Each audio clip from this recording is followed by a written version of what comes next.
ఎదిగిన కొద్ది ఒదగవని అర్థమందులో ఉంది.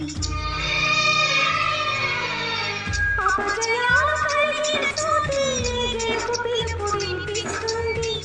ఆకులన్నీ రాలిన చోటే కొత్త చిగురు కనిపిస్తుంది.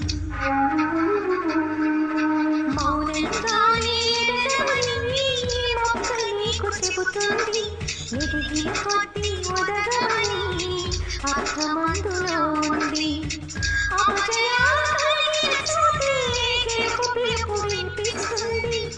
ఆకులన్నీ రాలిన చోటే కొత్త చిగురు కనిపిస్తుంది.